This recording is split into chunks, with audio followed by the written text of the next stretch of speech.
Hey there, everybody. Happy Wednesday morning, I guess. Memorial Day has me kind of messed up, but happy Wednesday morning to everybody out there. This is MLB DFS Made Easy. I'm your buddy Choppadong, and I've got a lot of distractions going on in the background. Kids are home for summer. I've got this move to Discord from our Slack community at DFS Army, and now I've got this silly little alert bing bonging everywhere like that in the background. I'm going to have to work past that. So, you have just tuned into the most unprofessional podcast you could ever find, but hopefully it is loaded with enough content that I can teach you something and make it beneficial for you to sit there and suffer through all of my amateurism. Because honestly, I think that's part of my charm. You get what you pay for, and it's free. I'm a coach and contributor at DFSArmy.com, and that is obviously one-stop shopping, all things daily fantasy sports, from baseball to football to basketball to hockey to whatever sport you play. We coach it, and I've got the people for you. We're third-party rated, first in NBA, first in NHL, second in MLB, second in, what's the other one I'm leaving out? PGA. And we're always dominating NASCAR, so why the NASCAR picks aren't higher up there, I don't know, but that's 5 sports. And you could play all 5 diversified bankroll and become a very, very successful DFS player just by listening to our principles. I cover a lot of football and baseball and hockey and a little bit of basketball along the way. But really and truly, I'm here to talk baseball to you today. So we've got an early slate and we've got a main slate. While we're waiting for these things to populate in the optimizers around the industry, let's just dive in. And while we're diving in and talking a little bit and setting up the player pool and stuff like that, why don't you head down to the comment section, leave me a comment, tell me how to turn that stupid bing bong thing off, because I can't figure out how to do it without muting the whole damn thing. And second of all, maybe ask me a question, I can respond to those.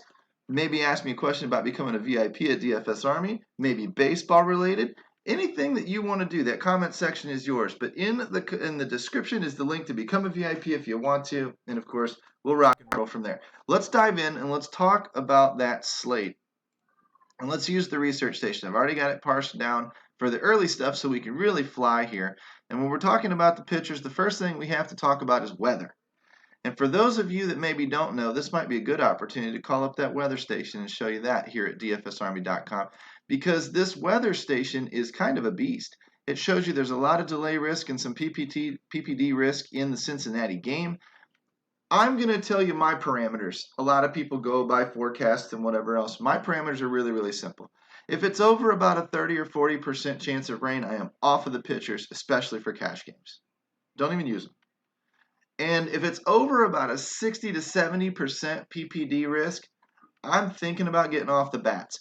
The last thing you want is a rain-shortened game.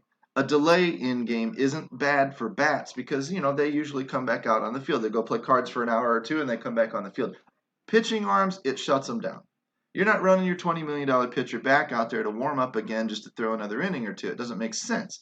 So we can't have that happen, especially in cash games where we're trying to avoid risk and take the safest options possible, the least chance of getting a zero or a dud, and we're trying to just double our money. We have to focus on those rain chances. I like looking at the hourly forecast, and I'm going to watch the game. The game's 3-4 hours long, right? So if it starts at 7, I'm going to watch 7 o'clock, 8 o'clock, 9 o'clock, 10 o'clock. And if it's an in-game delay, maybe late in the game, the starting pitcher's probably gone, I will take that chance. But if it's early in the game, in the first hour or two, I'm not taking that chance. I will ride bats a lot more than I will pitchers for that reason, but I really, really watch the weather when it comes to pitchers, and that game on the early slate is crapola. We can't have it.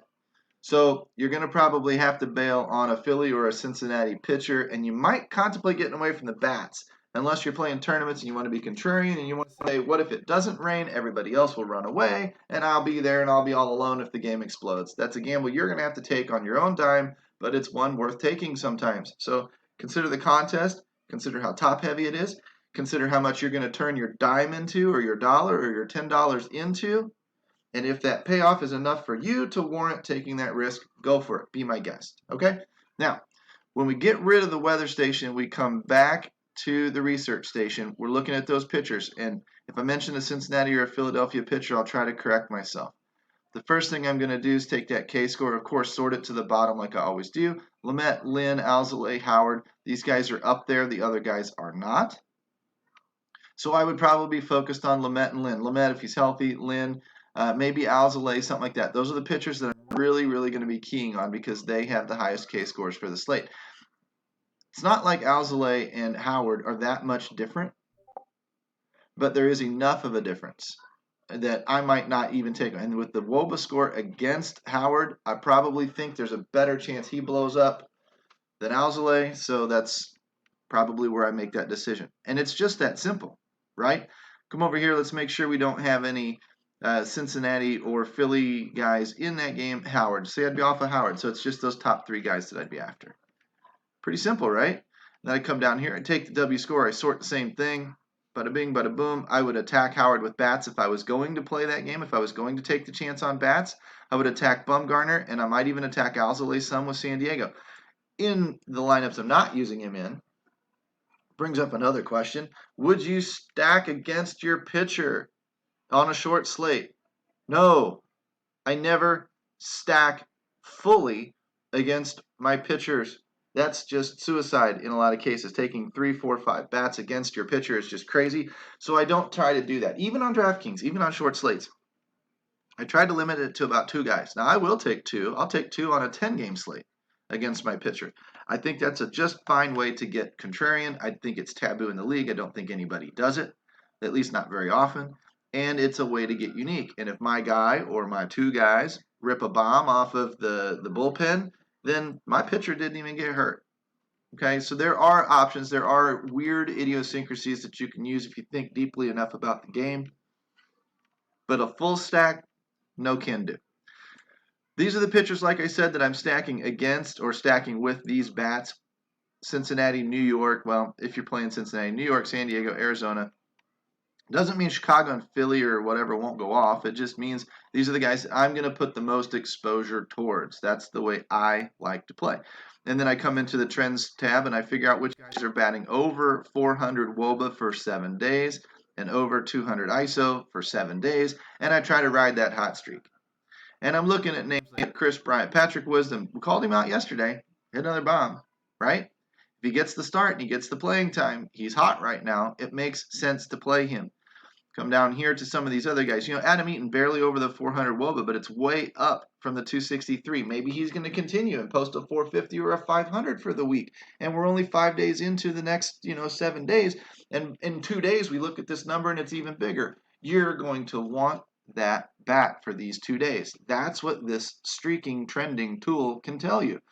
Big ISO as well, right? So Pete Alonso, 500 for 7 days, 375. These are good numbers. 480 for Matt Joyce, 750. These are the guys. You want to watch somebody like Alonso, see if he's starting again and he's not going to get some rest on small plate appearances. But the bottom line is those are the guys. Those are the guys you want to key on in your optimizers. You want to either put a minimum exposure on them or you want to put a boost, 15% production boost or something like that on these guys and trick that optimizer into adjusting those projections and getting them in more of your lineups. And then you just hope they stay hot one more day.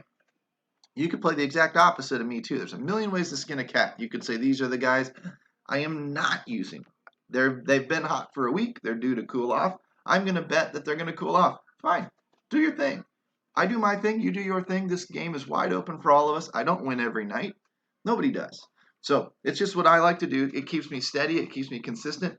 It keeps me doing a routine day after day after day. And then really and truly the only variable that I have in my game is variance. The ups and downs, the natural swings of the game. Sometimes they bite me in the ass. Sometimes they win me money. I don't know what night's going to do what. I just know that if I don't do a lot of changing myself, I can let that inherent volatility ride up and down through me, and all I have to do is build the routine, the fundamentally sound routine on the front end, do the work, invest the time, talk to my coaches, whatever else, and get that routine set up to where it wins over the long term, and then I just sit in it, and I just lean back, drink a beer, and eat some popcorn, right? Pretty simple. If I was going to come back to, let's call it Fanduel, I guess, instead of DraftKings, and we'll go kicking on all of those later games, 705s and beyond. And let's do the same thing for the pitchers again, because this just doesn't take long. Sort, largest to smallest, big K scores to the top. Probably a small sample size here. Yep, 1 game started in Manoa. So I probably would largely, $10,000 on it. That's craziness. I don't even know what that's about. That requires some digging into because I don't follow baseball closely enough to. I just know what numbers I'm looking for, and that one rings some bells. First start, one start, not very many innings pitched, and a $10,000 salary is interesting. I know nothing about the guy, so I'm going to have to go read up on him later, but he's got a good K score. Maybe he's worth something. Maybe he's just on a small sample size, and I don't trust him. But I would look at a Manaea, McClanahan, Jordan Montgomery. This is sick that these guys are up this high. Valdez, because some of these guys are not great. Smiley. These are the guys over a Walker Buehler. These are the guys that I might be looking for, okay? Again, I'm going to have to do some digging into those guys. There's no doubt. But I would take a 522 at 7,100 over a 430 or 534 at 8,500 in a lot of cases because there just isn't that significant of a strikeout matchup advantage, but there is a significant salary advantage to taking the cheaper guy. It allows me better bats. Okay? So, although that's not a big discount, it is significant. It's something to look into. Another thing that I might look into is sorting off that W score again, top to bottom. Bring the big donkeys to the top. Matt Harvey, stack against him. Smiley, stack against him. Even if you're using him in some lineups, stack against him in some. Carlos Martinez has been good at times, has been bad at times. John Lester, Flexen, these are the guys you want to stack against. Look at these home run per nines, how they pull to the top. These are the guys that you want. They give up bombs. So I come over here and I say Minnesota, Washington, LA, Atlanta, Oakland, maybe Colorado. These are the guys that I want pieces of. Those are the teams I want pieces of. And I want pieces of them especially when I can find hot hitters in that offense. So quickly filter here, turn those early games off. Hopefully this is still filtered towards greater than or equal to 400, which it is. Bada bing, bada boom. I'm already preset.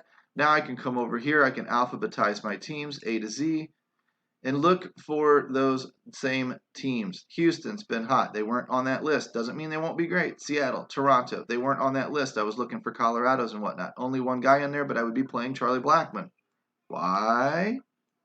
434 WOBA, ascending. 380 to 434, 190 ISO to 250 ISO. Heating up. Playing. Doesn't have to be complicated. You know? Look at Acuna. Awesome. Some of these other guys are going to pop out at you. Hunter Renfroe didn't hit us a homer yesterday that I know of, but he's still freaking red hot. You'd go back to the well. 536, 250 here for Jose Altuve. Is it Altuve or is it Alvarez? It's Alvarez. Look at how Alvarez has cooled off. He was white hot. We were using him like mad, but he's coming back again. So get back on the train. Looking at these numbers down here, Trammell. I've seen Trammell mentioned a few times. That's going to be a small sample size, 4 at-bats. You don't see 1,000 ISO and not have it be a small sample size, right? But while he's hot, go. And if he's a young guy, do it. Why? He's cheap. He's not going to be cheap for long if he stays this hot. You get him at a value. And a lot of times these younger players get thrown a lot of fastballs. I don't know why Major League pitchers don't just see a new guy and go, oh yeah, eat the curveball, kid. Show me you can hit that. I know you can hit a fastball. You got to the bigs. You get to the bigs hitting fastballs. Why is my fastball any better than anybody else's? It's my ability to throw a 3-1 breaking ball that's going to screw you up. So I'm going to lead you off in first pitch at count. It's just be breaking ball, slider, change up, whatever. And I'm just going to whip them things in there until you figure out how to hit them. Prove me wrong. I don't ever see major leaguers do it. So, anywho, maybe I should be a coach, right? Anyway, I am a coach at DFSArmy.com. I've just shown you my system. This is how I set the optimizers up. This is about as much research as I do. I can wait till 30 minutes before lock. You guys can dance around the subjects all day long. I can be in my coaching rooms helping guys conceptually get stronger, fundamentally get stronger with the game selection, with the lineup construction, with all of those things that I've already learned and I've already been doing for years that I don't need to go day to day and study. I do see things like a pitcher or something like that pop out that I will go dig into. But largely my routine is built. My routine doesn't take very long. I've hyper simplified it so that I can teach it and get it out to you and teach you the same thing and give you a solid foundation to build from yourself. So as you learn this game, you're doing the same thing day after day after day, letting variants come and go, and then you're tweaking it your way. I don't take your game down and force you to play my way. I analyze your game and teach you or help you get better at playing it your way. If that appeals to you, you need to be a member. You need to come inside and look me up. We have a Discord chat room that is free. I put that in the description. We have VIP memberships. I'm accessible to all of them, more so in the VIP room. So come on in and join me. Coupon code CHOP, CHOP, 10% off. This is Wednesday, split slate. 2 slates, 15 minutes. Peace.